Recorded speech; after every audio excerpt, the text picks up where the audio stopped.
Support WrestleTalk! Give us a subscribe. The Kansas City Chiefs are once again Super Bowl champions. Triple H started the show. They tailored a swift comeback against... Well, my bit's over. It's time for Elimination Chamber talk, predictions. What was your bit going to be? I was going to say the Kansas City Chiefs are Super Bowl champions. Triple H started SmackDown with a 10-minute promo. The more things change, the more they stay the same. Okay, fine, yeah. Ignore all that. Hey, you need to calm down. Love story. This is the WrestleTalk Podcast review of Friday Night SmackDown and AEW Collision. We will be getting into Collision talk a little bit later on, but we are going to be starting our chat here today with the Elimination Chamber lineup, or the lineup for the qualifying matches that are set to determine who is going to face Seth Rollins at WrestleMania. Now, there's been a lot of talk and speculation, of course, as to what the plans are going to be for Seth Rollins at WrestleMania. A certain Super Bowl commercial would seemingly hint at a potential tag match for Monday Night Rollins at the Show of Shows, but it's still unclear what his role at Mania is going to be, whether it's going to be that or simply defending his World Heavyweight Championship, because on this episode of SmackDown, we were told that 12 men will be competing in qualifying matches, yes, love qualifying matches, to determine who is going to be his world title challenger at Mania. And it's a stacked 10, isn't it? It sure is. Or 12, I suppose it would be. Well, I guess there's 8 left, because we got 2 qualifying matches on this show. We started with 12. 4 is 12. Yeah, 12. Yeah. 2 have qualified, 2 didn't make it, and now we have a remaining 8 to fight for the remaining 4 spots. Yeah. Quick maths. Lovely, and it was wonderful maths, and I appreciate it very much. It's kind of interesting to, in one breath, be excited for SmackDown and excited to see all of these matches and what's going to happen, and they're really selling it on SmackDown. That when we do the rundown, we'll talk about it, but they said very much this is going to be Seth's WrestleMania. Yeah. But then you have this commercial, which is, if I may, fire. I loved it. Which very much does seem to be setting up, it's not just like Cody squaring off against Rock and Roman. Seth is very much there too. That is the point of it. So is it a case of a tag match that's going to, if they win, Cody gets to challenge, or is it like both? There's a long time left on the road to WrestleMania, so all of this will come good. I think this is not one of those things where it's like overcomplicated, overconfusing it. It's just interesting at this moment. It's just fan speculation, and that is the kind of thing that you want going into WrestleMania. You want fans talking about what matches we're going to see, and I have no idea whether we're going to see a tag or not, or 2 singles, or if The Rock's going to work both nights or only one night, or whatever the case is going to end up being. One thing that we do know is that we're going to see Seth defend the World Heavyweight Championship. Yeah. Now, there was, I don't know if it was just a theory or more speculation or maybe just hope that Sami Zayn in some way would be involved in that world title equation. Yeah. After this show, it's seeming less and less likely that that is going to be the case. Because, as we will get into this show, the 2 qualifying matches that we did get were Drew McIntyre versus AJ Styles and Randy Orton versus Sami Zayn. And I was shocked at who they lined up against one another in these qualifying matches so far. Because there are some people on the Elimination Chamber graphic that probably aren't going to make it into the match. Right. But there are also a lot of top-tier main event talent. Yeah. And granted, I don't think every single one of them was going to end up in this match. But you look at the field, and I'm surprised that Sami Zayn isn't going to be one of the people in the Elimination Chamber fighting for a spot. Yeah, I would have. When I looked at the field, I instantly was like, okay, well, that's probably the 6th that I'm seeing in the match. And then within seconds, finding out that it was going to be Sami Zayn versus Randy Orton, I was like, well, one of the people that I'd picked to go in is not going to be in there. I mean, should we do the segment and talk about all of it? Yeah. Hello, welcome to the Monday show that we're doing now. Yes! This is the first proper official... Goodness me, way to bury that lead. Yeah, this is the first proper official Monday SmackDown / Collision show. We're going to review both Friday Night SmackDown and Saturday Night Collision. And I'll be taking the lead on SmackDown. Tempo will be taking the lead on Collision, and we're going to do that. And let us know your thoughts on both shows in the comments below. I'm Dan Layton, that's Tempest. I don't know if we've even said that part. You know that bit. Well, there you go. It's quite obvious. Jam that champion and all. But yeah, so we're going to kick off by talking about the Elimination Chamber. Triple H comes out on SmackDown and very much... by the way, I do not like him being called Paul Triple H Levesque. I know that's his name, and I know that I'm all right with that in the press conferences and the media scrums or whatever.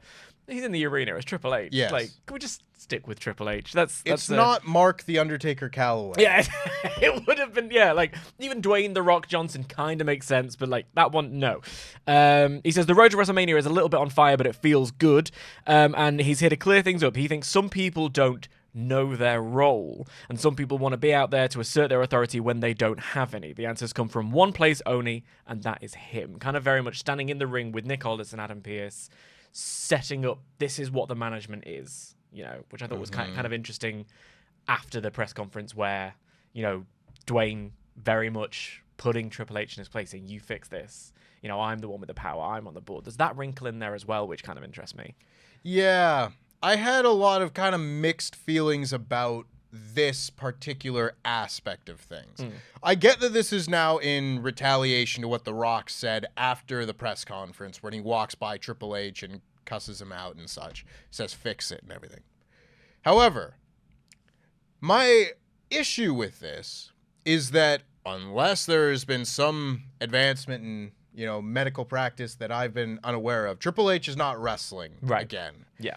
And all this, some people don't know their role. Oh, I'm the only one that makes the decisions around here. It feels very much like, remember me? Right. Make this about me for a little bit. When I don't see much of a point in that. If we were getting Triple H and Cody Rhodes versus Roman and Rock, I would kind of understand it a little bit more. But it felt very detached from the rest of this.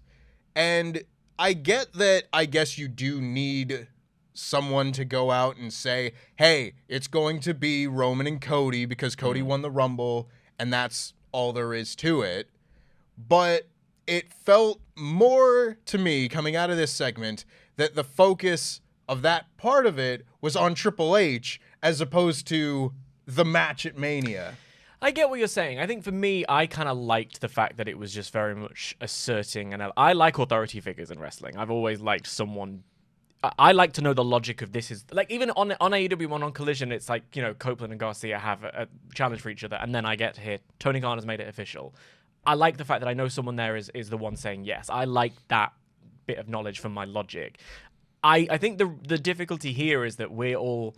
It's not just Triple H and a person, it's Triple H and The Rock, who we've seen have so many stare downs over the year. Maybe it's because this is the first time in our history, I suppose, that an active wrestler is now not an active wrestler. We know can't go through it, although, Copeland was also someone who was never able to wrestle ever again. Sure, very, very different thing. But this is someone who, so we're used to seeing him in the setup and match area. I don't know. I see that kind of question mark. It definitely does have the angle setting up element, but I kind of was all right with it. I think the only reason that it comes up in my mind is because it's Triple H. Right. And I spent 15 years watching him make everything about himself. Yeah. John Cena's facing Daniel Bryan at SummerSlam. I'll be the referee, and I'll be the reason that Daniel Bryan loses the title after. Oh, CM Punk and John Cena are having a rematch of the biggest hyped up match of the year. I'll be the referee. It's piss off.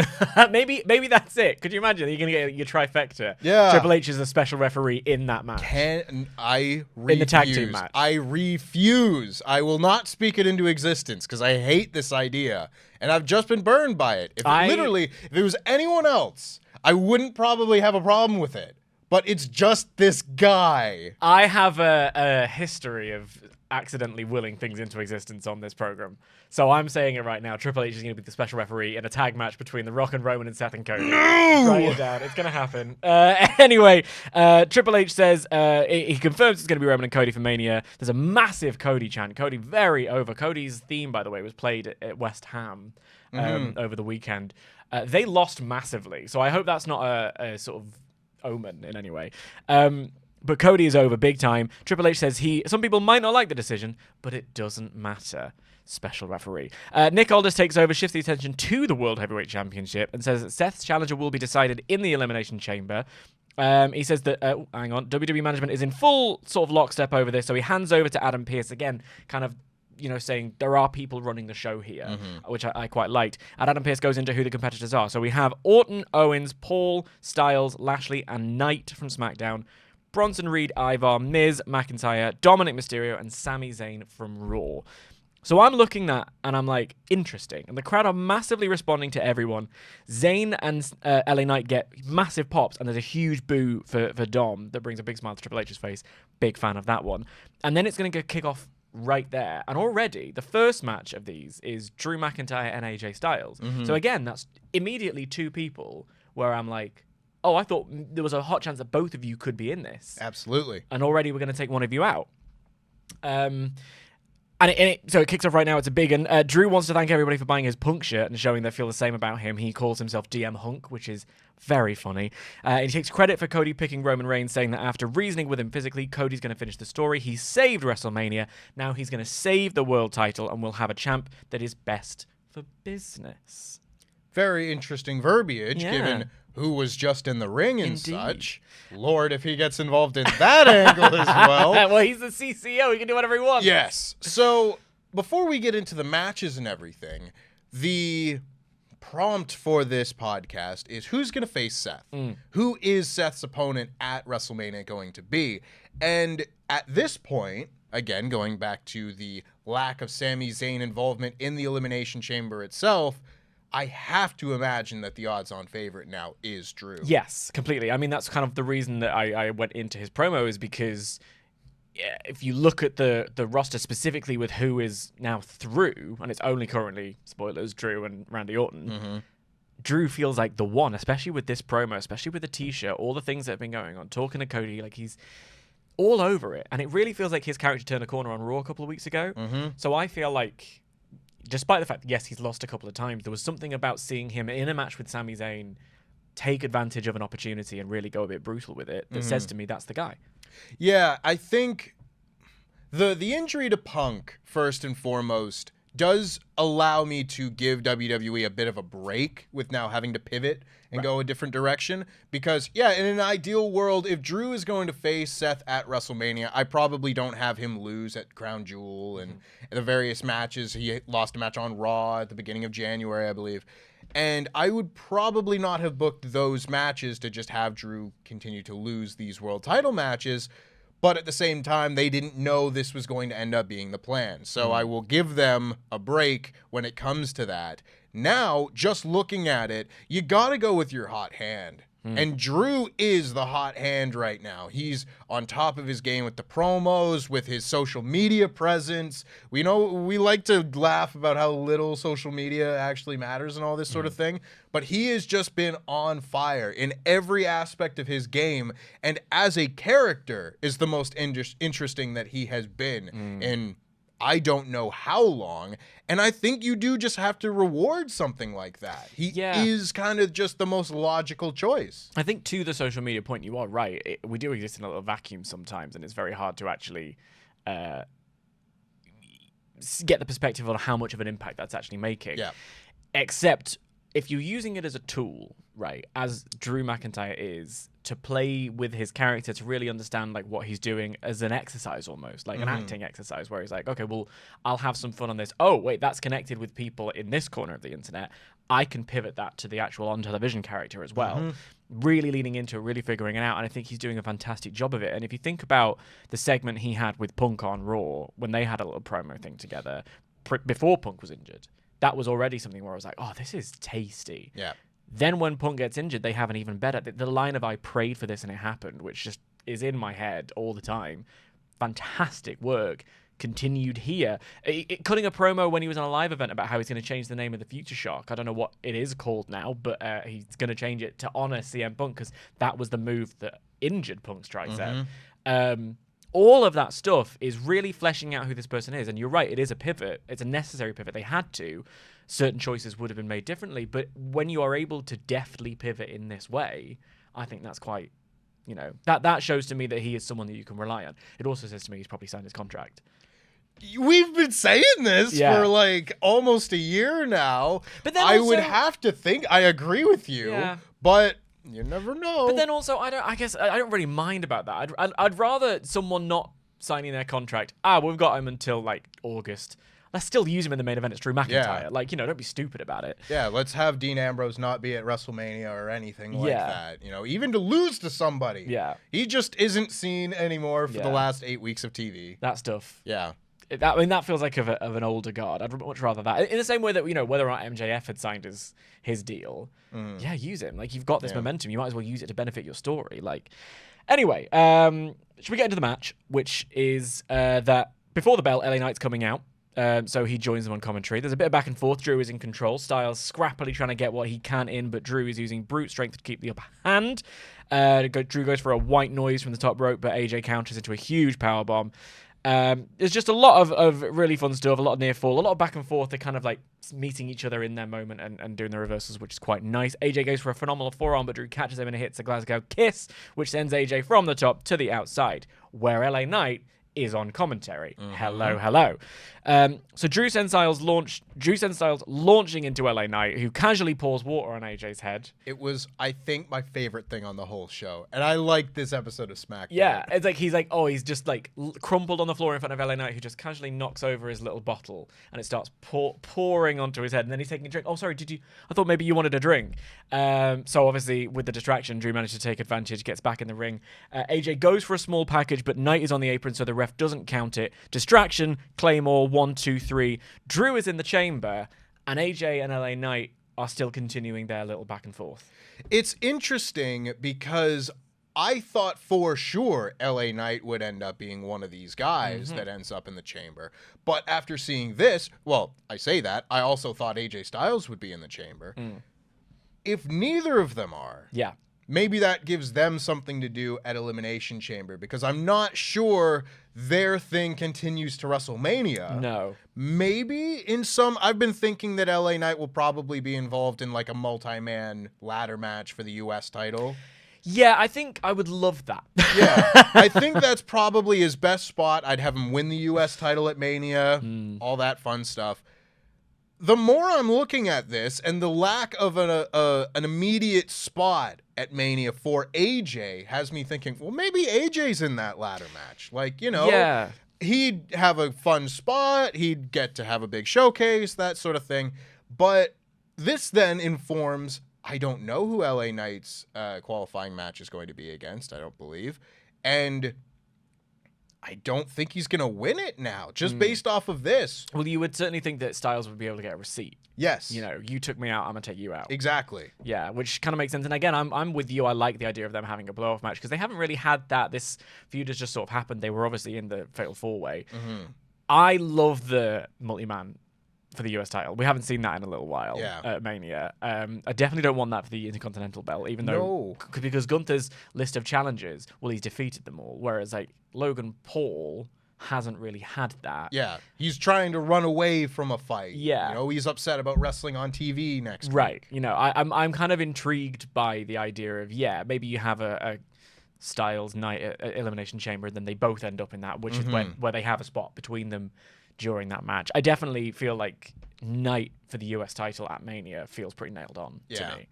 That was the first match of the night. That was pretty good. We enjoyed that very much. Go backstage to Sami Zayn, who's being interviewed by Kayla Braxton.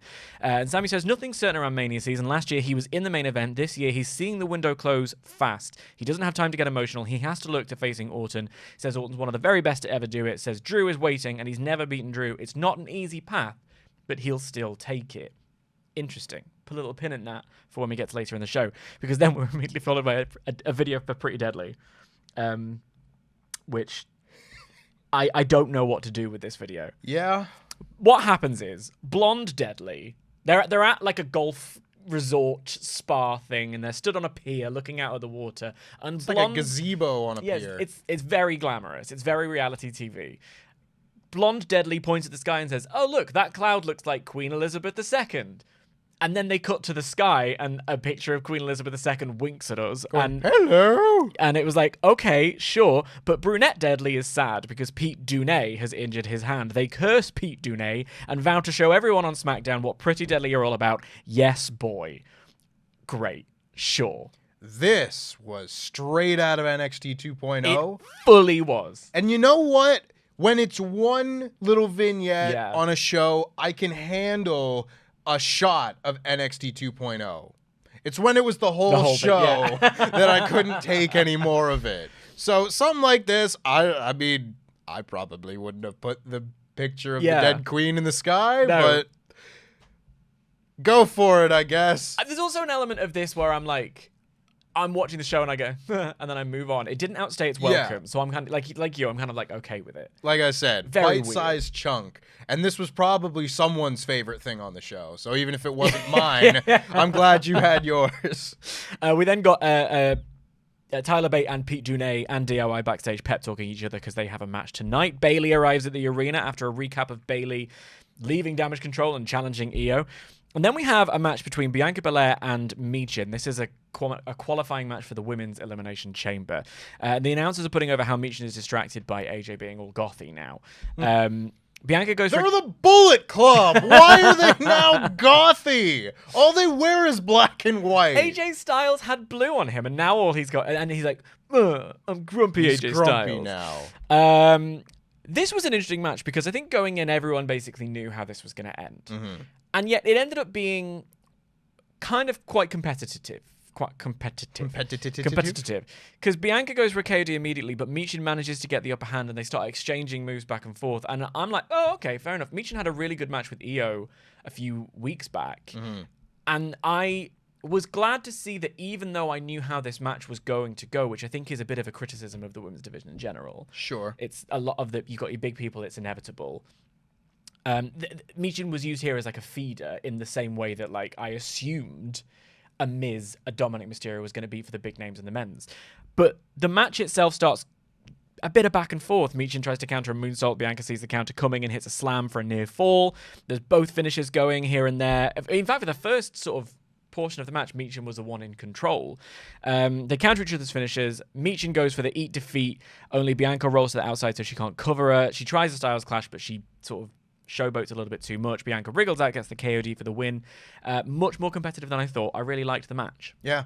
I thought this was more along the lines of what we would see from the qualifying matches in the men's side on this show, where you do have, very much like you said, a Dominic Mysterio, maybe an Ivar, a Bronson Reed going up against the AJ Styles, the Drew, the Randy Orton. So it's a little bit more clear who's going to win and who's not.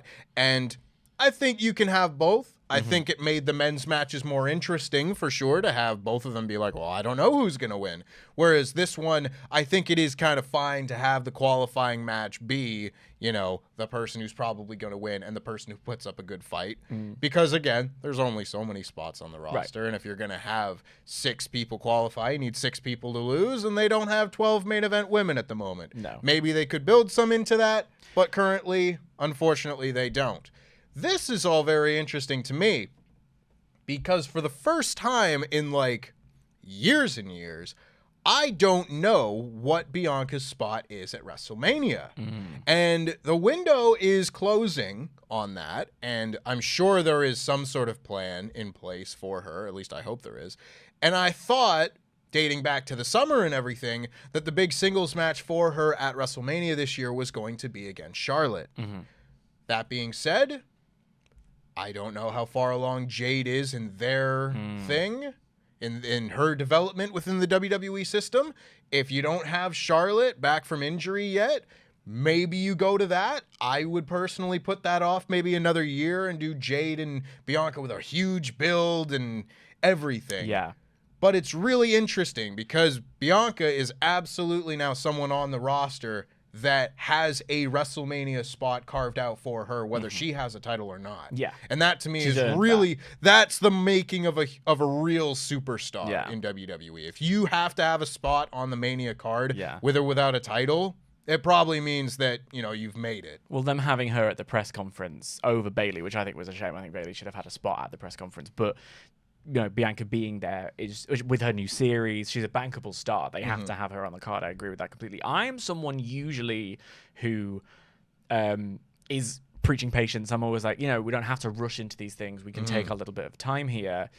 And there was that great stare down between Jade and Bianca in the Rumble where I was like, give me what I want. This is great. They're both doing the gorilla press kind of thing. I feel like this is one of the occasions where I would go against my usual way and be like, Jade was in the Super Bowl commercial thing. She's a bankable name. This is not going to be a main event match. There's already a plethora of main events that they're having to choose from to figure out.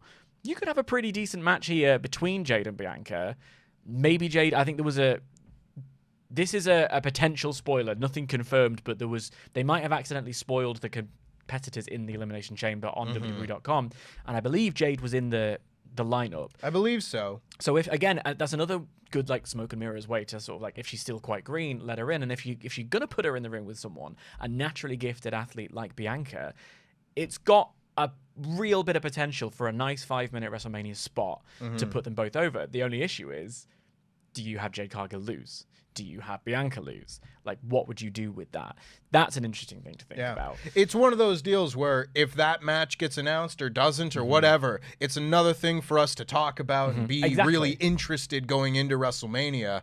And ultimately, with all the negativity around WWE that I'm not forgetting about at any point, I'm probably more excited for this WrestleMania than I have been in many years. Well, I mean, that's the other thing is, with all of that in mind, then I do very strongly believe that we can think about both things at the same time. Yes. I think it's to suggest otherwise is so foolish.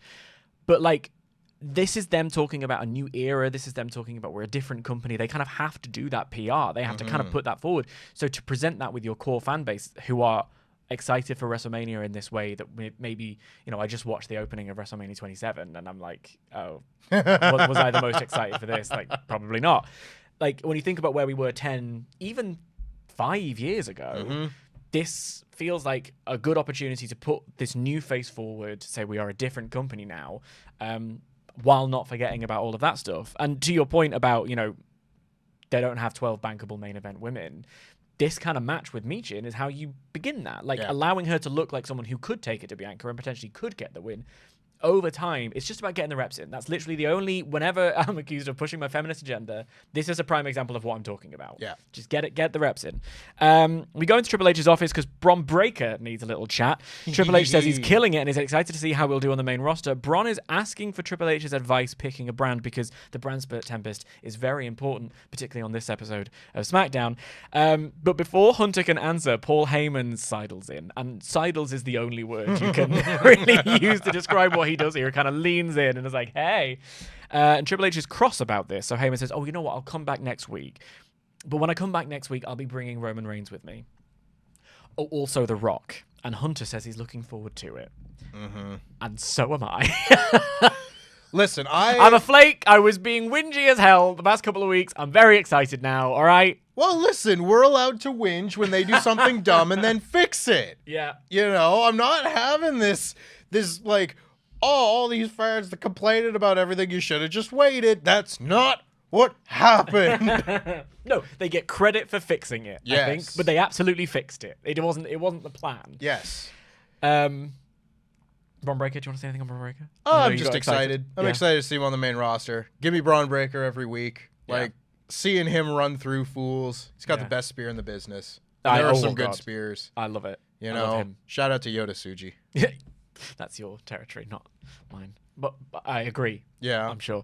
Let's go into the Bailey segment because when we did the review last week, I say review, we basically, all people wanted to talk about with the chats coming in really was The Rock. So we didn't really give enough attention to Bailey's segment. Last week, Bailey challenged Io. She broke up Damage CTRL. She spoke a little bit of Japanese to them. It was very WWE in the way they did it in terms of she spoke a line of Japanese and said, that's Japanese. And also, moments beforehand, the Damage CTRL had been talking about her in English. So it was one of those, very WWE heavy. But it was really nice to see this segment work out for Bailey. And they followed it up with what I thought was one of the top segments on the night. I really enjoyed this. Absolutely. So Bailey's in the ring. She was nervous to come out, but the crowd are chanting her name. She says, we're all cool because we've been with her on this journey for years, and we know her heart. Crowd chants, "You deserve it." She says, Damage Control meant everything to her. They were her family. She put them before herself over and over, never asked for anything in return, but all they did was take. Every time she come backstage, even after the Rumble, they laughed at her.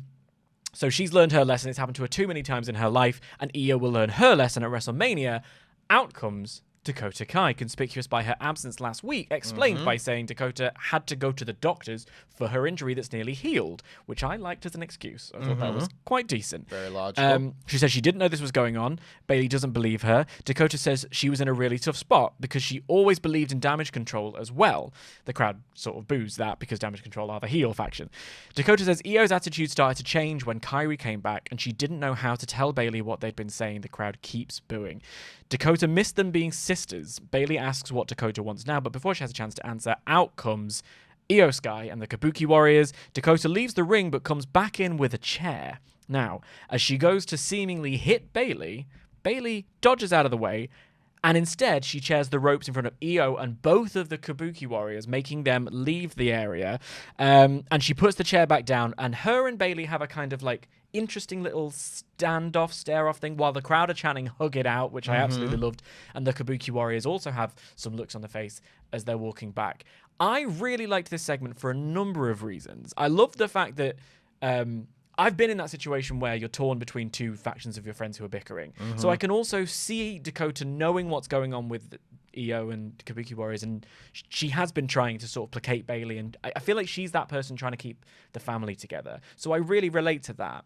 There is also the other side of that coin where you could see that as being particularly two-faced. Yes. So I like the question mark we have here of, oh, Dakota seems to be on Bayley's side, but can we trust that yet? I'm glad we didn't rush into them hugging it out, because there's more to tell here. Yes. I thought it was really effective. Yes, I completely agree. I've been on the record many a time saying how I really appreciate the subtle week-to-week storytelling that goes into stories like this, where the driving force for the fans coming back to it is, well, we know something's going to happen, but is it going to happen this week? Is it going to happen next week? I'll tune in because I don't want to miss that thing. For the longest time, it was whether Bayley was going to get kicked out of Damage Control. And we thought it might happen after War Games.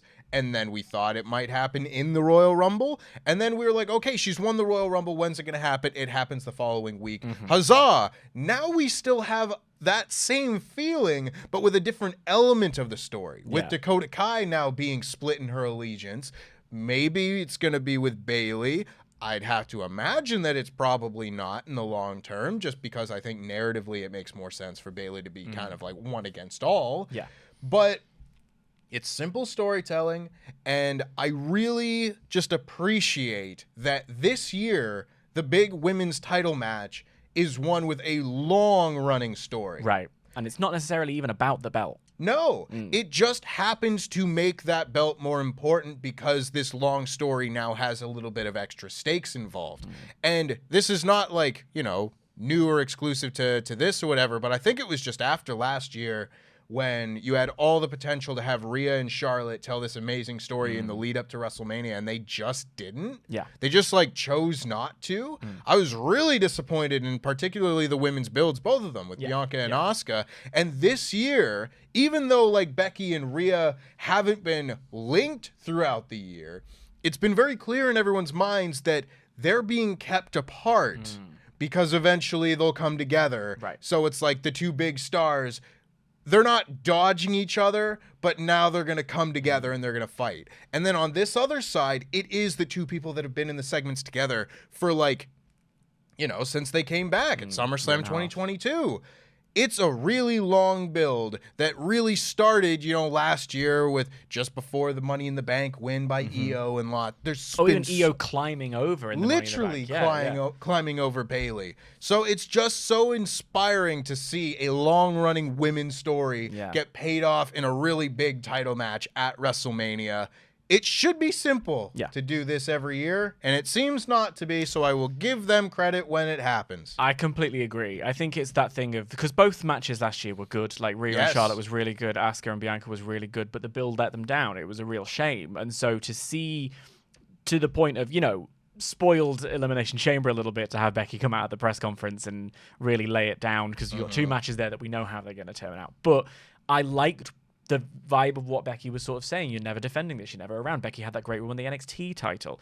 Over on this side, we've got Io and Bayley, who have, for me, this is a main event storyline. You know, Yes. I feel, and as it should be for a world title, which is what the women's title is, and the main event winner of the Royal Rumble, they always talk about there are so many different main events on a WrestleMania, and I've never really believed them. It's just at the moment I'm starting to. Yeah. I do wish that this had been featured in the press conference, and I think it's because of the work they'd put in. I think they're doing it's kind of dissonant to think, well, hang on, they're doing such good work and they're writing a really good story for them, but they're not promoting them, not putting them on the posters.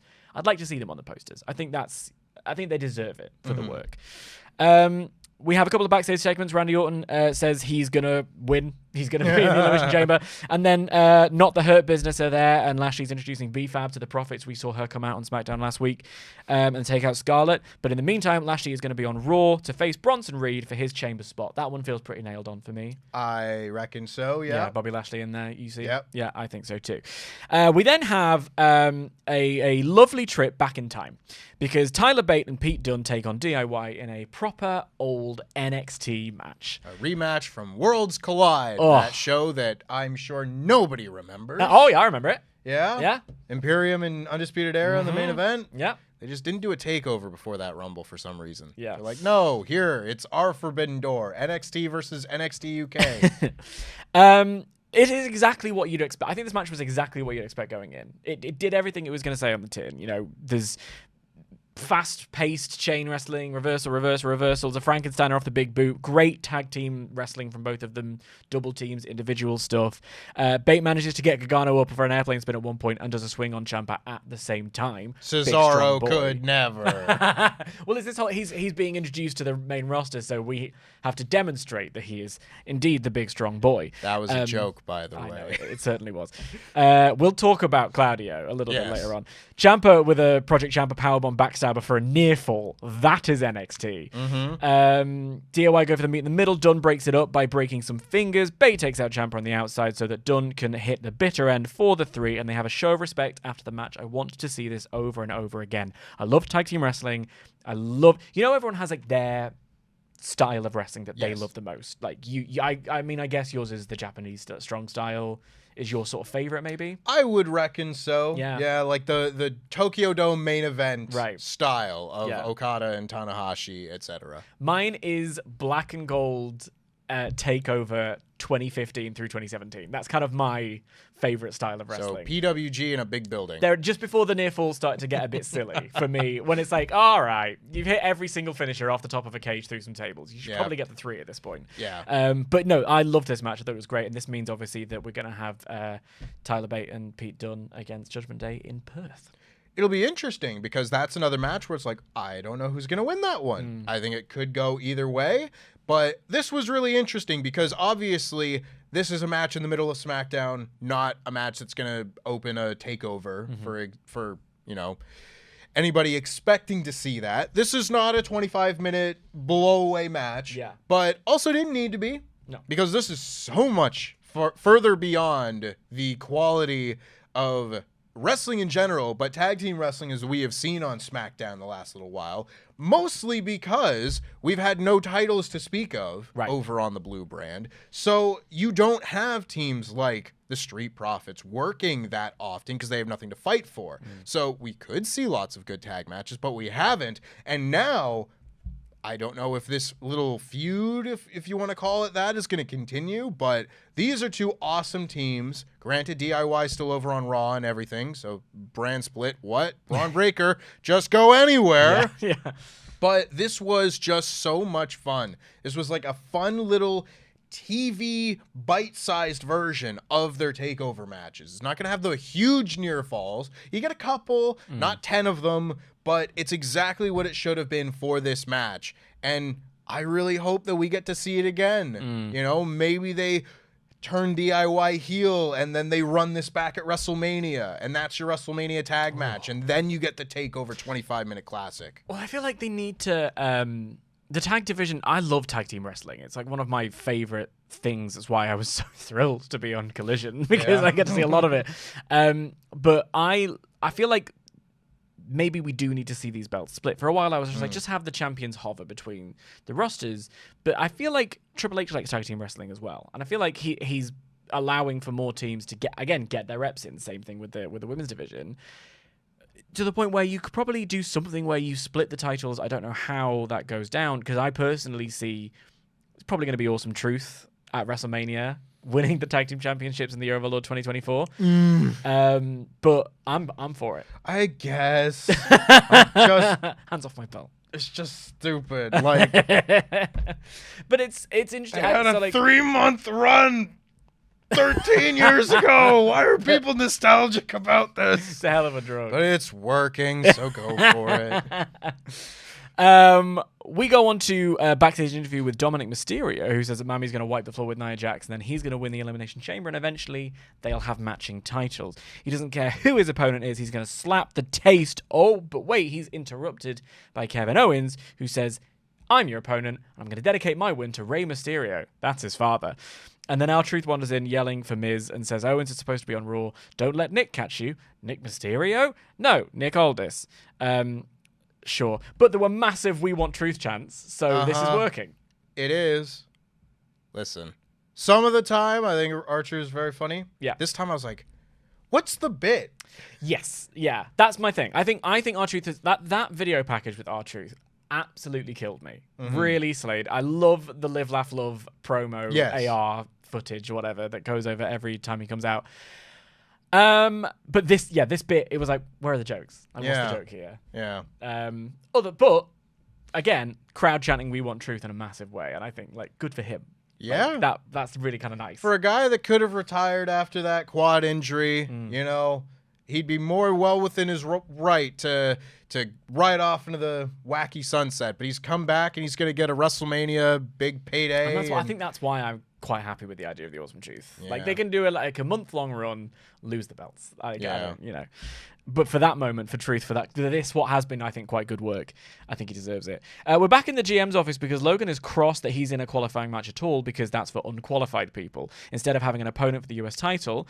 And Aldis and Pierce tell him he'll be facing The Miz next week on SmackDown. This one feels pretty nailed on for me that Paul's going into the Chamber because you can get some big old viral moments. Yes. I was just watching the first ever Chamber match back. And it's like, oh, you put RVD in here for the sole purpose of showing what's possible in this chamber. Yeah, so he can jump off the pod and crush Triple H's throat. Yeah, and he can land on it, do the Spider-Man thing, you know. Yeah. I think there was an awful lot that can be done with Paul in this match, personally. It's interesting. Like, if you had asked me to just book 6 people to be in the chamber a week ago, I probably wouldn't have said Logan Paul is one of them, just because, you know, you had your Randy Orton, Sami Zayn, AJ Styles, Drew McIntyre, and a lot of those people aren't going to be in it. He's got the US title, something else going on, but it's very much looking like he's going to be in it, and fair play to him, you know? Like you said, they often like to put in that guy, whether it's John Morrison in those kind of like early 2010s chambers, or Kalisto in some of the tag ones, just so you can have somebody either climb the thing or jump off a thing or whatever. And I'm sure we're going to get something put on Sports Center coming out of it, and I will attribute that entirely to Logan Paul. Yeah. I mean, gotta get that attention, the media attention, somehow. It's what it's all about these days, I hear. It is. We got a rundown for next week's show, and then it is time for Sami Zayn versus Orton in the main event, and they've got each other's number in the early going. Wade is really selling Orton's back injury in particular, but he manages to get the upper hand and go for the RKO, which is reversed into a blue Thunderbomb for a near fall. Speedwagon. The Oreos, double stuffed. Sami Zayn tries to get it done, but out of nowhere, the RKO finally connects, and we get a 1-2-3. Orton's in the chamber. There's a stare down between Drew and Orton as the show goes off the air, but the more interesting thing to me was we did get a shot of Sami Zayn walking off, kind of frustrated. He left quite quickly. He left sharpish. Obviously, because they're running out of time to facilitate the stare down. But that tying in with this path is looking increasingly smaller was really interesting to me. What do you think is going into Sami Zayn's WrestleMania run? I don't know, because until I watched this show, I thought the plan somehow was going to end up being Sami, Drew, and Seth in a 3-way at Mania. And that doesn't look like it's going to be the case currently, unless something changes drastically for Sami. So I don't know what his path to WrestleMania is. I know we gave a lot of flack to WWE a couple of years ago when they did this storyline with Seth, just because it didn't make any sense at that point, you know, just because, like, you could just say, hey, I'm going to WrestleMania, and they'd just throw out an opponent. Aleister Black and Bobby Lashley just got put in a match with no build a couple of years before that, you know, so sometimes stuff just happens. But with the way that things are kind of being booked now, it's a little bit more plausible that somebody the caliber of Sami Zayn could miss out if he doesn't have a way of getting not only on the show, but in a spot that feels deserving of him, you know? He feels like he should be in a world title match. He probably won't be at this point, but what's the equivalent to that now? What can he then go and do? And I'm not sure. I'm going to be just as interested as everybody else watching the next few weeks of SmackDown and Raw and the pay-per-view. This has just popped into my head now. Do you think there's any chance he's in line for a Gunther match? It's one that's not been done. The Intercontinental title doesn't seem like a big step down from the World Heavyweight title, although the idea for Sami Zayn at the moment is like, you know, I want to win the world title, and he has been an Intercontinental champ before, but maybe that's an opportunity? Yeah, maybe. I mean, Gunther's always going to have loads of challengers, especially at WrestleMania, as that's, you know, probably the most likely place for him to lose a title at this point. You know, you're not going to find a bigger stage for it. So whether you want to use that as something to get Sami Zayn to that next level, whether you bring back Sheamus, who I've kind of been waiting to see again for a while, whether he's the guy to come in and beat Gunther, I'm not sure. But you've still got your Chad Gables that people are hoping his little arc gets paid off. There's lots of options. I hadn't even thought of Sami Zayn as an Intercontinental Championship challenger, but they'd have an amazing match. There you go. You know? Interesting. I guess we'll have to tune in and see what happens, which I guess is the point of weekly episodic television. Oh, it's fun to look forward to that sort of thing, isn't it? It's made a change. I will say, I greatly enjoyed this SmackDown me too. because it just felt important. So many of the rants I went on so far this year even came from SmackDown just feeling like an absolute afterthought. There was no reason to get invested in the TV leading up to the Royal Rumble because all they were pushing was what was going on between Knight, Styles, and Orton, and you knew neither of them or none of those three were going to win the title at the Royal Rumble. And nobody on the show aside from Bayley was going to win the Royal Rumble matches. And Bayley was so obviously a foregone conclusion that it was like everybody else in that match almost didn't matter by extension. They didn't do big promos hyping up the matches on SmackDown. They didn't do a lot to actually make you care week to week. But on this show, there was no wasted time. There was an urgency to this, where every match on this show had stakes, was must win for the people involved. You either are getting a title shot, or you're going to the Elimination Chamber, or whatever it was going to be, and we've just missed those stakes from SmackDown. I don't know if that's just because we're now on the road to WrestleMania, and therefore everything just feels a little more important. You know, getting a title shot means more if it's going to be at WrestleMania than if it's going to be at Fastlane or Payback or whatever. But there was just an energy to this SmackDown. Things felt a little bit more alive. And that's what I've been missing from this show for so much of the last 6 to 8 months. Yeah, I agree. I think especially after the press conference, it being something that people were still talking about. Such a hit. God, I was such a mark for that press conference. It's unreal. But that being the thing that led into this, it had almost a lot to live up to. And there is an element of functionality with some weekly shows, especially you need to build to the pay-per-view. To make it feel like something where, I do want to see what happens next. I will tune in. I think it's credit to them. I really enjoyed the episode. Yeah. Big matches, too. Like, there are a number of times where the SmackDown main event just doesn't quite feel like a main event of a show, you know? And this week, Randy Orton and Sami Zayn, that's a main event of a show. You know, that could be a main event of a pay-per-view if booked, you know, booked properly. But certainly a high-caliber main event for a TV episode. So, big thumbs up all around. I would give this SmackDown like a 5 out of 5. Oh, honestly. Wow. Yeah. I love that. What a great start. Should we pivot over to Collision? Yes, let's, because I also greatly enjoyed Collision. We've got quite a bit to talk about. Maybe not as much with as much urgency on this show as there was on SmackDown, but they're not building for WrestleMania at the moment, so I guess it makes a little bit of sense. That being said, we did still have some build for Revolution, which is also fast approaching. So we opened up this show with more CMLL versus Blackpool Combat Club stuff as Claudio Castagnoli and Jon Moxley faced Esfinge, the Sphinx, and Star Jr. This was a really fun little match. You got to see Claudio play the bass for the big flying guys. We got what I thought we were going to get on Dynamite, where I believe it was Star Jr. came off the ropes and Claudio just catches him with an uppercut. It's magnificent. Anytime you get to see it happen, you really, really like to see that sort. We had a bunch of stuff where the luchadors were going to do a dive to the outside and then either put on the brakes or did like a cool pose, where Star Jr., I believe, just kind of like ended up sat on the top rope as they got out of the way on the outside. It was a really fun little opener. I think that the luchadors worked a little bit better with Jon Mox, or opposite of that, worked a little bit better with Claudio than with Jon Moxley. I think it's just kind of a style thing, brawler versus kind of more all-around technician, but a very good base for smaller wrestlers in the case of Claudio. But ultimately, the Blackpool Combat Club did get the win here as they hit their finishers on the guys. Claudio hit the Ricola Bomb on Esfinge, and Moxley put Star in an arm bar and forced him to tap out. Afterwards, Moxley got on the mic and said thank you. He said gracias, and send the message to anybody in CMLL, send the message to anywhere in the world, that if any team wants to step up, they will get stepped on. And who interrupts them then but FTR? Sure. That seems like a real tough-hitting, brawling match. Yeah. Yeah, it does. Yeah, it does. And we're going to be looking ahead to what comes after Revolution, you know, in the weeks to come as we start thinking about who's going to win matches and such. But if the Young Bucks are to win the tag titles off of Darby and Sting, which I think makes a good amount of sense, given that it's Sting's last match and everything. Wrestling traditionalist. Yeah. I'm not going to be like that Okada guy who's winning on the way out.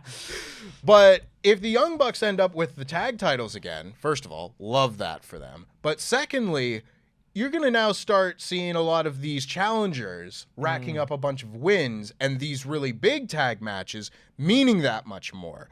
And so if this ends up being a big tag match that we get at Revolution, FTR versus the Blackpool Combat Club, I would kind of almost see that as kind of a unofficial number one contenders match for a tag title shot. And that's very exciting because either way that goes, I think you're going to get fantastic tag matches in the next few weeks and months just based off of the dynamics of all the teams involved. Yeah, I loved the match, first of all, to say, like the match with the Mexican team as well, because like Claudio is one of my favorites of all time. Like his everything about him. Did you see that picture of the Blackpool Combat Club with Tony Khan backstage, where like Claudio's massive? He is so tall. Yeah, like it's the tallest person in the world. He's a big guy, which you don't think of because he's also incredibly like dynamic and lithe in the way that he wrestles. Very lean. To your point, a perfect counterpart to the Mexican style as well, which I absolutely loved.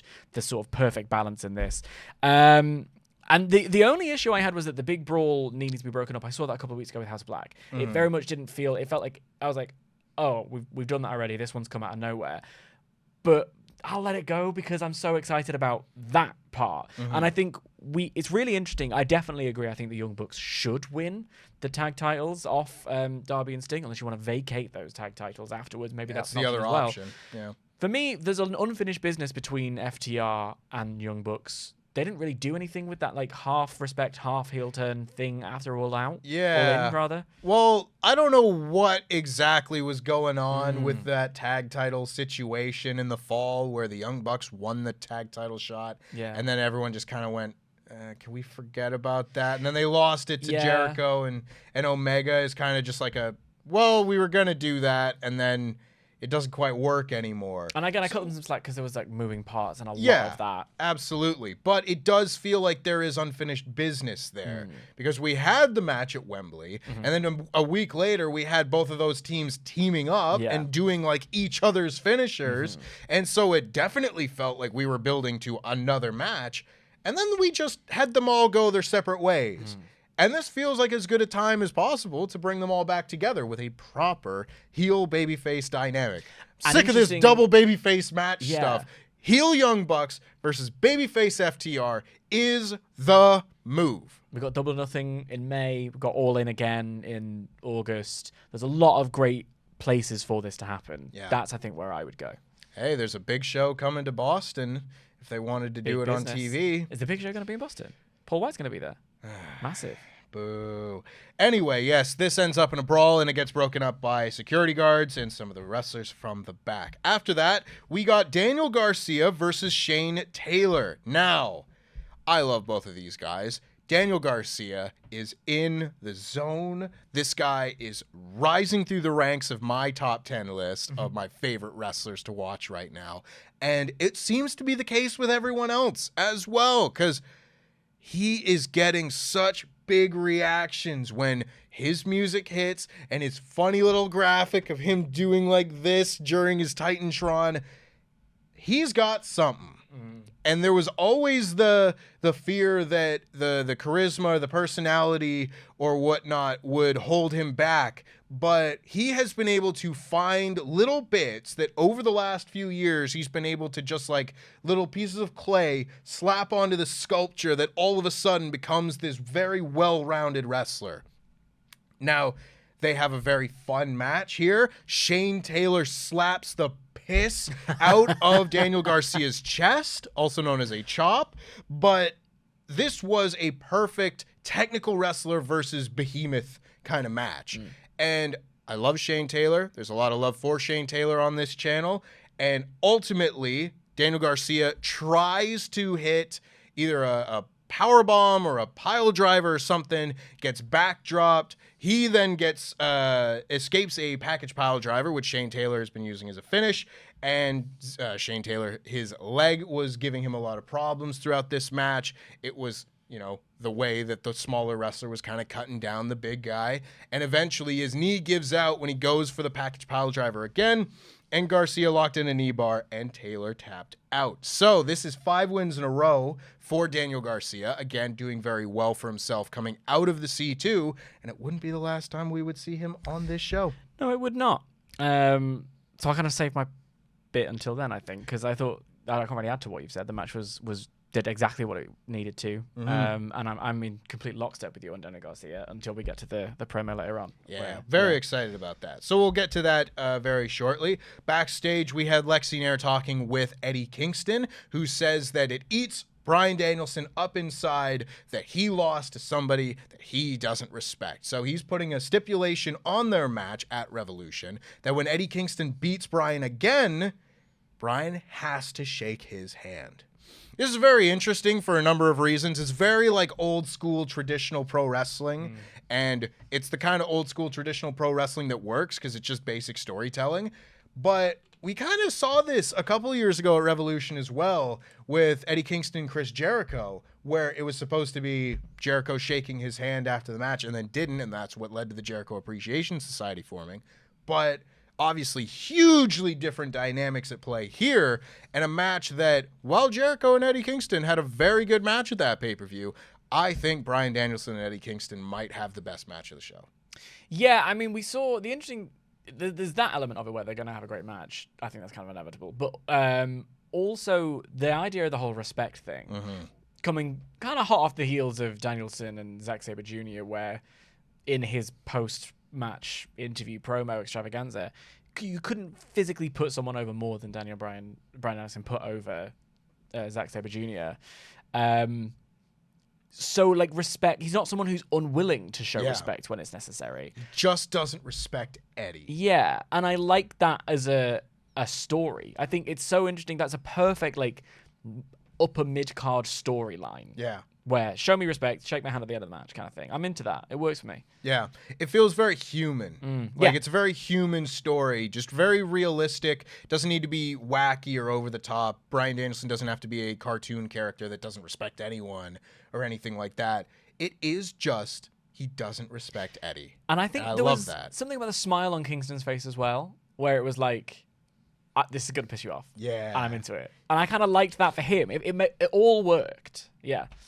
the subtlety from their last week and the last few weeks dating back to the C2 with these two is one of my favorite things going right now. Brian Cage took out both of the Outrunners in a 2-on-1 handicap match, them being Turbo Floyd and Truth Magnum, the 80s throwback team, the throwback jobber team. And it was very simple, and Brian Cage won in like a minute. Just beat up both guys. It was what it was. That match with Kevin Kelly's voice really made me feel like I was watching an episode of Heat. Do you know what I mean? It was a lot. Yeah. Yeah. Or Shotgun Saturday Night or something like that. Jacked. But the most heinous thing to happen on the whole show happened, and we saw someone get stabbed in the head on this show when Brian Cage took out Chance, the mascot for the Vegas Golden Knights hockey team. Oh, dear. You don't take out a poor defenseless mascot who just wants to do the na-na dance. Love that. Love the integration of anything hockey related. I got to stick true to, I got to stick true to my roots. Hook, his music played, and he ran off Brian Cage. So good stuff. I'm imagining that's going to be the 0 hour match, and it should be a good one.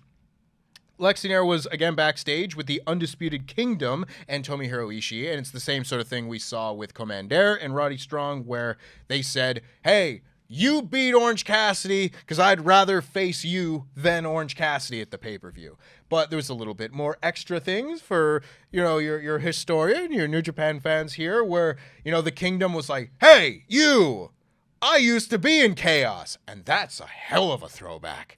That's like 10 years ago throwback, because the Kingdom were in Chaos and then just weren't, because sometimes Ring of Honor teams come and go in New Japan.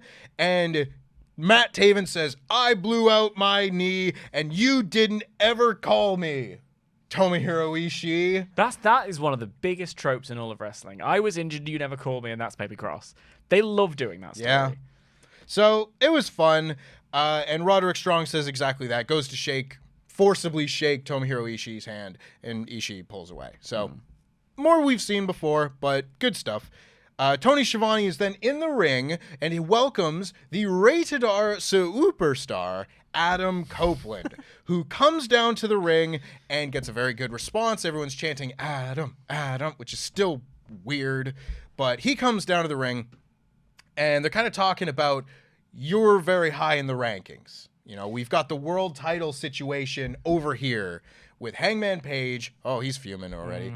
Hangman Page and Swerve are over there. They're the top two contenders, so they're going to go for the world title. You're number 3. So there are loads of championships around here, and this didn't really make sense to me in the grand scheme of things, because he was like, we got an international title, we got a TNT title, and we got a Continental Classic title. What are you thinking? It's like, well, 2 of those belts are also already scheduled for title defenses at the pay-per-view. And he pretty much says that. Adam Copeland's like, well, I think Orange Cassidy's defending his belt, and Eddie Kingston's defending his belt. And I will face you at some point, Eddie Kingston. I can't wait. So I guess that leaves Christian. I was like, yeah, no duh, guys. I think there was probably a more logical way to get to that point in the conversation, because, yeah, we've known for the last few weeks and months that Adam Copeland is having all these matches either to rack up wins or to prove to Christian Cage that he's a worthy challenger. And it's all been very clearly pointed at another match between Adam Copeland and Christian Cage. And as he's starting to get to this point, he's going to face Christian. He gets interrupted by Daniel Garcia, who we've already seen on this show. He comes down, and everyone, I love the pop where someone gets interrupted by someone that they have not been interacting with. Yeah. And everyone kind of goes like, ooh, interesting. It's that like in Ratatouille when he eats the 2 flavors and they, you're like, oh. I love that movie. That's a perfect film. Anywho, I could talk about Ratatouille for a whole podcast. Daniel Garcia comes down to the ring, and they're very respectful towards one another. He says, I'm not looking to disrespect you at all, but I've also been racking up wins. I also have had a little stare down with Christian Cage, and I've beaten the patriarchy by myself. or I've beaten the patriarchy. And Adam Copeland says, you didn't do it by yourself. You had FTR's help. So let's put it right there. But hey, FTR speak highly of you because he's still got an FTR appreciation himself. And says, I respect you. Is the easy way to solve this? I want to face Christian Cage. You want to face Christian Cage. We'll face each other on Dynamite. And the winner gets Christian Cage. And they shake. And everyone's like, cool, mission accomplished. What a nice, easy, happy-go-lucky segment. And Tony Schiavone even almost says exactly that on commentary. He's like, that's how business should be done, respectful. And Daniel Garcia goes to pull away, and Edge holds onto him, Adam Copeland, pulls him back, and says, but just so you know, you're now threatening to take food off of my family's table. And I just can't allow that. So I'm going to rip your throat out, or I'm going to beat your ass on Wednesday. And walks away, and he kind of like has that really intense look in his eye as he walks up the ramp. And they both just kind of like are like, all right, you and me, you wanted this fight. You're going to get it. This is a big test for you, young man. And it was a little bit wonky in places, but I liked the energy that once Daniel Garcia kind of showed up, I really liked everything they had here. Yeah. You know, because these two seem to be the top contenders for the TNT title, and they pretty much said that, set up a match, that it will be a number one contenders match, and then we'll get the same match, you know, one of them against Christian. Maybe both of them against Christian. Probably not, but because we are also having the three-way that would be set up very similarly for the world title. Yeah. But an interesting dynamic that maybe could have been gotten to a little bit smoother. I didn't love this segment for a couple of reasons. I like where we're going. Like, I liked that, and I actually really liked seeing Daniel Garcia add this string to his bow as well. He doesn't always cut a promo, if I'm not wrong. I don't think of him as someone with a mic in his hand. So it was nice to see him, you know, square up to Copeland and have that moment of, I'm going to stick up for myself kind of thing. Adam Copeland is the biggest heel in the business. And I'm going to tell you why. First of all, you want to talk about inserting yourself in someone else's storyline. You had to make sure he talked about the Young Bucks in there. If I was there with Darby and Sting, that wouldn't have happened. So I'm going to teach you off, Matt and Nick. Well, I mean, he had teamed with Darby and Sting at the pay-per-view, so I'll kind of allow that. Sure, but Triple H had many stories with Seth and Cody and The Rock and Roman, so he can insert himself into that as well. That wasn't just a few months ago. I'm being a troll. I think my real issue came with the idea of this whole business of championship opportunities should be decided by wins, but yeah, that's what the rankings are for, but the rankings don't seem to be working elsewhere because later on Ishii gets a championship match. Just rankings be damned. And earlier on in the conversation with in the match with Jon Moxley, commentary was saying like, Jon Moxley doesn't care about winning titles. The titles just, and I was like, well, hang on. But I watched one of the best matches of last year where he fought his ass off to win a title. Yeah, I didn't quite get that line of commentary. There was a couple of strains in here where I was like, this feels a bit confused. And that might sound a bit nitpicky, and I appreciate that. But it's one of those things where it's like, go all in, no pun intended, or don't. Like, I feel like they've got to figure out what it is, pick a lane, and go with it. Because then, he also absolutely, this is the other bit where he's a heel. He completely negged Danny Garcia. Two faces are supposed to be able to be like, yeah, you've also achieved a lot, but like, you know, let's have that one-on-one, and then I'll turn. But the neg of being like, well, you needed the patriarchy to help you. You needed FTR to help you beat the patriarchy. It's like, hang on, put him over. Like, what are you doing, you big heel? So yeah, I like ultimately where it ended. I just thought the promo itself was a bit clunky. I think that's very fair. And the use of rankings in title matches and such, I think I pretty much mostly agree with. I think the international title can be sort of a somewhat separate thing, just in that it's kind of the open challenge title, and I will allow that also, because you kind of need something certain like that. people who can leapfrog the rankings because they're in the country. Like, I feel like you can make a conversation around it, but that's, again, it comes down to the logic of I want to know what's happening. Yeah, I agree. And then we were backstage with Renee Paquette, with Willow Nightingale, Chris Statlander, and Stokely Hathaway. Now, this was an interesting little promo. Maybe not the best delivered promo on the whole show, but Groundhog Day. We've seen this exact setup. Yeah, I've seen enough of the Chris Statlander, Willow Nightingale talking about Sky Blue promo. I reckon we're probably either going for a tag match at the pay-per-view or a four-way for the TBS title, both of which are fine. in my opinion, but I really enjoyed Stokely's involvement in this because I thought the best promo work here was done by Stokely. Mm-hmm. You know, he's very good with his words and put over his team. And it's funny because you would think this would be like a reluctant thing for him because he half the time is getting bullied by these two, you know, but he is their manager and made them feel really important. The former TBS champion Chris Statlander, the former NJPW Strong Women's Champion Willow Nightingale. It made them feel very important. So I like that, but otherwise, not too much to this. I also liked it being like he can't necessarily put the match together because Tony's blocked him. That was very good. I had a chuckle. That was very good. He was like, "I'll need to borrow one of your phones." And Yeah. like, oh no, Renee's like, no. God. Yeah. So very good stuff there. Next up, we had Mark Briscoe versus Brody King with Julia Hart at ringside. This, again, was another very fun match. This was the type of match that we could have seen in the C2, but they were in opposite blocks. And this, of course, coming off of the back of the steel cage match with the House of Black and FTR and Daniel Garcia, that Mark Briscoe was going to take Daniel Garcia's place before he was then taken out, thrown off the stage by House of Black. So we had this then as a follow-up for that. And Mark Briscoe is just an absolute madman, doing the blockbuster to the floor off the apron, which makes me cringe every single time I see it. He gets whipped around a bunch. They get slammed into the guardrail. They make a point of saying why people get thrown into the guardrail that's right by the timekeeper's area, that because it's short, it has less give and everything. I was like, I never actually thought about that. That's kind of neat. But all that aside, really fun back and forth action here. They set up like a table on the outside, and the referee was like, no tables, no. I was like, okay, Rick Knox, party pooper, fine. But there was like chairs coming out, and like it was a little straying pretty close to, you know, getting into DQ territory. But ultimately, Mark Briscoe gets absolutely leveled with a lariat, and Brody King hits the Gonzo bomb and goes and gets the pin. My God, I've lost my place. There's so much to happen in this match. But Briscoe eventually goes through the table as well. Yeah. Wanted to put that over.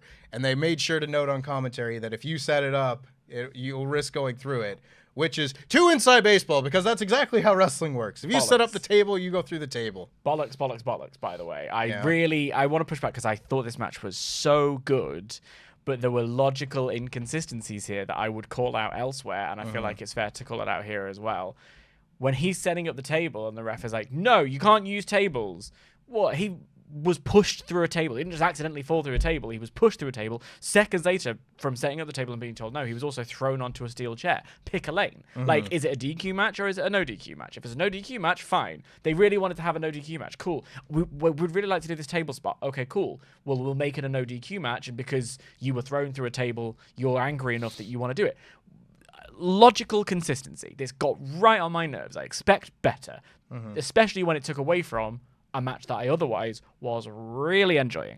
I think there's something to, like, you can do this spot, but maybe you just do it a little bit differently. Like, you know, I always find it to be a little bit more okay if, like, the table is stationary. You know, like if it's the timekeeper's table or if it's the announce table or something. There are certain elements you can where, do like, that, but this was a bit of a step too far, you know? There are certain elements of the ringside area that you feel a fair game. Yeah. Like the announce table, which is the table. steps. You throw someone into the steps, but if you pick the steps up and hit someone with it, then it's too far. Yeah. There are levels to it for sure. But Mark Briscoe eventually pinned with the Gonzo bomb, and then afterwards, Brody picks Mark up and holds his hands behind his back as Julia Hart just stabs him in the head. She just stabbed him in the head. Just takes a spike, like a railroad spike, and jabs it into his head. And this was shot from behind and everything, but they cut back to Mark Briscoe, and he's got blood everywhere, and it's like, oh my God. So I'm not sure where this is going to go, because we've seen some recent involvement with Mark Briscoe and the Hardys as a potential trio. They've kind of got their own thing going on that feels very unrelated to this, but I don't know. Mark Briscoe will pretty seemingly obviously need backup for the House of Black. Maybe he just enlists some help from FTR, but now they seem to be occupied otherwise. So it's interesting. Yeah. I'm not sure where we go with this, but a hell of a visual for this angle. We had a backstage little promo from the bounty hunter, Brian Keith. Hell yeah. My favorite indie wrestler is an indie wrestler no more. And he basically says that it's no secret that I'm here for a payday. It doesn't matter if you're good, bad, or ugly. Put me in the ring. I'm coming for my bounty. I loved this promo. I thought this was fantastic. This was like a proper old school 70s. You needed the green NWA, screen yeah. with like just shapes behind him. Like This a was Bret like- Hart 1991 promo. Have you seen the Iron Claw yet? I've not. They do a lot of there's the clips of Harley Race, there's clips of they pretend to do the Ric Flair promo, the Von Erich's promo. This was that kind of promo. Maybe it was just even in the outfit. I was enamored of this promo. I want nothing but the best for Brian Keith. I love that guy. So Deonna Purrazzo faced Kiera Hogan next. This was a match. This was another match to give Deonna Purrazzo another win, more time on TV, so people are more familiar with her moveset and everything before her first big pay-per-view match. And I think it succeeded in that, but otherwise was just kind of, fine. She won with the Venus de Milo, which is like the arms trapped behind the back submission on the ground, but not much more to it than that. I liked that they put over that some of Kiera Hogan's moveset is similar to Toni Storm's because it made it feel like she'd picked her opponent specifically to get a tune-up of how to prepare for that kind of move, which I quite liked. I thought that was a nice little detail. Yeah. Again, the details really help when I think AEW, of course, I think on the whole has very good commentators. And I thought that Kevin Kelly in particular did a really good job on this show of making some of these matches even more logical. And sometimes those are things that are given to commentators. Other times it's just something that you say because who's going to fact check you? Not me. I would never do such a thing with Kevin Kelly. So after that, because Deonna Purrazzo, it felt like Deonna Purrazzo's victory celebration was then cut off by Toni Storm. And she comes out for her next match, and Deonna Purrazzo just kind of disappears after that. And that's fine, but Deonna Purrazzo is not present for Toni Storm's match with Queen Aminata, who is a very bright star in the future of this women's division. And I've not really gotten a chance to put over Queen Aminata properly in recent times, but it's so important to me as members of the AEW women's division are kind of rising through the ranks that you are replacing those at the bottom of the totem pole with people that will then start to rise through the ranks afterwards. And it's like, a couple years ago, you had your Sky Blues and you had your Willow Nightingales, and they were the ones that didn't pick up a lot of wins on TV, but everybody started to see more of them and they liked them. And then all of a sudden, now they're in title matches, and Willow won the Owen Hart Cup, and there is a lot of progression of the roster, and that's when I think I'm most happy watching AEW, when I can see people getting better and their wins meaning more. And we're not at the stage where Queen Aminata is going to be winning these matches on TV, but she's getting to wrestle people like Toni Storm, the women's world champion. And there were a number of times in this match where the fans really kind of took note of just some of the more character, maybe not even character moments, but just little things to get the crowd into the match. It made me really feel like, oh, I'm watching a pro that is only going to be here because that's where she needs to be slotted in now. But before long, Queen Aminata is going to be a player in the women's division. I'm a big fan of Queen Aminata. I couldn't put it better than you just did. I feel like she's got a great energy and a great look, great potential.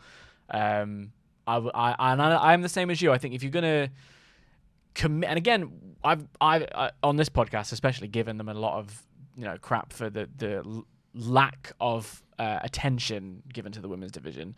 This is an example to as we said, you criticize when it's worth it and you give credit where they do stuff. They've been rectifying that. And if they're going to bring in Mercedes Moné in a couple of weeks' time, they're going to bring in someone massive right at the top. They need that whole ecosystem. It's not just about the people at the top having bangers or whatever. It's all of it. It's everyone needs to be able to, so that when, as we said with Michin earlier on, when you go into the ring, I need to know that you're going to be given a challenge. And it's things like this really make that happen. And I massively enjoyed it. Yeah. So this was a very fun little match, I thought. This was, again, sort of like the Bianca Belair and Michin match. This was very competitive, where they were putting over very strong on commentary that, listen, we're not expecting Queen Aminata to win this match. She's facing the world champion. But her day is coming. And having a match like this against Toni Storm, taking Toni Storm not quite to her limit, but giving her a real test. This was not a cakewalk for Toni Storm by any means. That is a big, notch in the cap of Queen Aminata. And there were a number of things here, not like super important things, but just like Queen Aminata starting to like stomp on the ground while they're both selling just to get the crowd start doing the clap and get back into it. I thought it was like, there's poise here. You really know what you're doing. And I really appreciated stuff like that. She rubbed her butt on Tony's face at one point while she kind of had her in like an arm bar type deal. And that caused Tony to recoil and say, "How dare you?" And people really got into that. So there was a lot of character and also wrestling kind of being intertwined here. It was really good. She had a really nice snap suplex as well. DDTs back and forth, and Tony ultimately hit the hip attack and the Storm Zero for the win. Really good little match, I thought. And then after the match, she gets on the mic, lying in the ring, and says, next week on whatever she said, it wasn't Dynamite. Dynamite. I'm going to be revealing my new film, Wet Ink is what it's called. And she said that Deonna Purrazzo, you're nothing but a wart on my butthole or something like that. And I was like, all right. And that's where we left it. And it's always funny because these things get like clipped out and put on Twitter and such. But when she says something like that, the crowd isn't like, whoa, yeah. It's just kind of like, oh, what has she said this time? Yeah. But to each their own. It was a fine little match, and I guess we're going to see more of this build next week on Dynamite. She's a nutcase, and I love it. Yeah. And I think that belt looks so beautiful in black and white. I just keep looking at it. I'm like, oh, that's like Aztec gold almost. There's something so gorgeous about it. And I like that this character has, world of her own kind of thing. Her own style of promos, her own style of moves.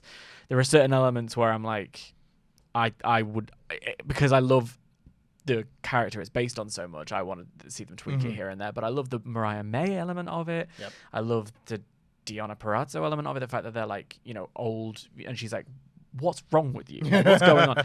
I'm a big fan of it all. And again, it's just commitment to it. I appreciate it. You know what it kind of reminds me of? Not in the same Sunset way. Boulevard? Yeah. It reminds me of NXT Prince Pretty Tyler Breeze. Yeah. Just in the sense that when your promo style and your presentation style is completely unique, it makes you feel different and like a star. Yeah. And as soon as he went to the main roster and he was just like, hello, my guest at this time, Tyler Breeze. Yeah. He was just another guy. But when he was cutting the selfie promos, he was unique. Now, nobody else has even a remotely similar production style to Toni Storm. You got to have a gimmick. You gotta have a gimmick, brother. But that then brings us to our main event, as Orange Cassidy defended the international title against Tomohiro Ishii. Ooh, Tomohiro Ishii. Anytime I get to see Ishii on my TV, I'm very happy. Like, I was thinking about this the other day. Like, I didn't watch this show the day it happened, obviously. I watched half of it yesterday and then half of it today. And I was like, Tomohiro Ishii's on my TV. And, like, that's wild. Imagine going back like 5 years and just being like, oh yeah, Ishii's going to be wrestling a TV match. And I'll be like, oh my God, that sounds unheard of. That's impossible. And really, really fun stuff. This match, interestingly enough, was a little bit of a mixed bag for me. I really, really enjoyed it. Don't get me wrong. But there were bits in here that I wasn't as big a fan of. I thought that some of Orange Cassidy's overselling of Tomohiro Ishii's strength and such was a little too cartoony for my liking. It was like when they would lock up and he'd just be doing this, he'd just be stomping and putting both his feet. I was like, I'm not seeing you trying to push.